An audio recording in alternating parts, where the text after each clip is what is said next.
আসসালামু আলাইকুম, welcome to my another video. আমি আজকে আপনাদেরকে বলবো যে কিভাবে অতি সহজে ইংরেজি শিখতে পারেন, এবং এই ভিডিওটা মনোযোগ সহকারে দেখবেন, একটুখানি দেখাই চলে যাবেন না। কারণ যে পুরাটা মুভি না দেখবো সে মুভির মজাই বুঝবে না। তো লেটস স্টার্ট ইট।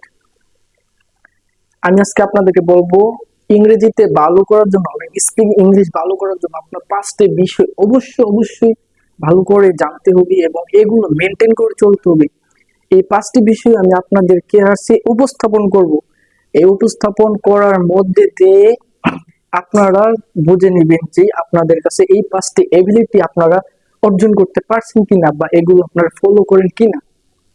তো নাম্বার এক, আপনি যদি স্পিকিং ইংলিশে ভালো হতে চান তাহলে আপনাকে অবশ্যই নিয়মিত প্র্যাকটিস করতে হবে।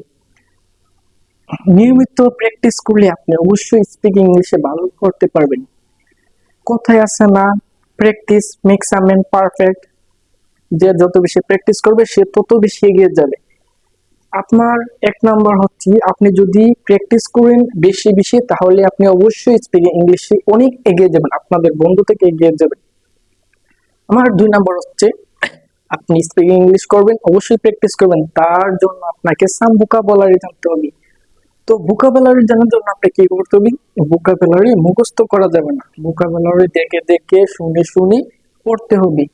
তো সুতরাং আমি বলতে পারি যে আপনি মনে করেন খেলতে গেলেন, খেলার জন্য যা যা ভোকাবুলারি প্রয়োজন ওইখানে যা সেটা বসার সময় আপনি ওইগুলো চার্জ করে গুগলে বা অনেক সাইট আছে এবং চার্জ করে এগুলো ইংলিশ জেনে নেবেন। আবার অনেক মাধ্যম আছে, আপনি এই ভোকাবুলারি আপনি স্ট্রং করতে পারেন। এইভাবে আপনার অবশ্যই ভোকাবুলারি স্ট্রং করতে হবে, কারণ ভোকাবুলারি যদি আপনি স্ট্রং না করেন তাহলে আপনি স্পিকিং ইংলিশ অনেক এগিয়ে পিছিয়ে যাবেন। তো আমার তিন নম্বর হচ্ছে, আপনি যখন স্পিকিং ইংলিশের জন্য ভোকাবুলারি শিখে ফেলবেন তাহলে আপনার তো পারফেক্ট ভাবে একজন স্পিকার হতে হবে। তার জন্য আপনার গ্রামারও শিখতে হবে। তো গ্রামার শেখার জন্য কি করবেন? গ্রামার শেখার জন্য অনেক গ্রামারের বই আছে, এই বইগুলো আপনি কি করবেন? মুখস্থ করবেন, শুধু মুখস্থ করবেন। আপনি কিন্তু ওয়ান থেকে সারা জীবন আপনার যত বছর পড়ালেখা করবেন এগুলো মুখস্থ করে আসবেন, কিন্তু আপনি কিছু শিখতে পারবেন না, বা আপনি স্পিকার একজন হতেই পারবেন না। তার জন্য মুখস্থ করে দেবেন না সব কোনো কিছু।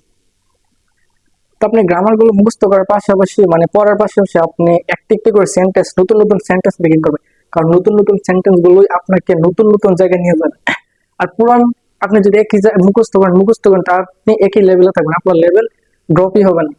তো আপনি ফার্স্ট আপনি যে রুল গুলো আছে রুল অনুযায়ী সেন্টেন্স মেকিং করতে হবে। আবার চার নাম্বার কি? চার নাম্বার হচ্ছে, আপনি নিজের সাথে যুদ্ধ করতে হবে। আপনি আয়নার সামনে গিয়ে কথা বলতে হবে, বা আপনি যদি আপনার কোনো অ্যানাদার বন্ধু থাকে তাহলে সেই বন্ধুর সাথে প্র্যাকটিস করতে হবে। যদি প্র্যাকটিস করতে পারেন নিয়মিত, আপনাকে আমি 60 60 দিন সময় দিব। 60 দিনের মধ্যে 1 ঘন্টা করে আপনি প্রতিদিন 1 ঘন্টা করে প্র্যাকটিস করবেন, তাহলে আপনি অবশ্যই একটা সময় স্পিকিং ইংলিশে একজন ভালো স্পিকার হয়ে যাবেন। কারণ আপনি যদি 60 দিনে প্র্যাকটিস করেন তাহলে 60 দিন নয়, আপনি 2 মাসের জায়গায় আপনি ফল পেয়ে যাবেন। 2 মাসের যখন হবে তখন আপনি বুঝতে পারবেন আপনি কতটা একটা ইনক্রিজ হয়েছে আপনি স্পিকিং ইংলিশে। তো আপনি এগুলো ভালো করে ফলো করবেন। আর আমার 5 নাম্বারটা হচ্ছে, 5 নাম্বার যে কথাটা বলবো এটা নাম বললে নয়, আপনাকে আমি যেগুলা বলছি সবগুলা ভালোভাবে জানতে হবে। এগুলো নিয়ে আপনি স্টাডি করতে হবে, মানে আমি আপনাকে যে কথাগুলো বলছি এগুলো সত্যি কিনা জানতে হবে, তারপর আপনি স্পিকিং ইংলিশ ভালো করতে পারবেন। আমার এই নিয়মগুলো ফলো করতে থাকবেন, ইনশাল্লাহ একটা সময় আপনি এগিয়ে যাবেন আপনাদের বন্ধু থেকে। আপনি ইংলিশ শিখে কি করবেন? ইংলিশ শিখে সারা পৃথিবীতে একটা সমীক্ষা আছে যে যারা ইংলিশ জানে তারা, যারা ইংলিশ জানে না তাদের থেকে অনেক এগিয়ে গেছে। তারা অতি সহজেই চাকরি পাচ্ছে, তারা বাইরে যাচ্ছে। সবচেয়ে বড় কথা, স্কলারশিপের জন্য বা বাইরে পড়াশোনা করার জন্য স্পিকিং ইংলিশ আপনার জানতে হবে। আপনার আইএলটিএস এ ভালো রেজাল্ট করতে হবে, অ্যানাদার সাইট অনেকগুলো আছে, ভালো রেজাল্ট করতে হবে। তো আমার একটা প্লেলিস্টে আছে কিভাবে স্পিকিং এর সাম সেন্টেন্স লেখা আছে, এবং এই ভিডিওটি সাবস্ক্রাইব করে রাখবেন। এই ভিডিওটি পাওয়ার জন্য আমার ইউটিউব চ্যানেলকে সাবস্ক্রাইব করে রাখবেন এবং আমার ভিডিওটি আপনাদের বন্ধুদের মধ্যে শেয়ার করে দেন, যাতে তারা উপকৃত হতে পারে।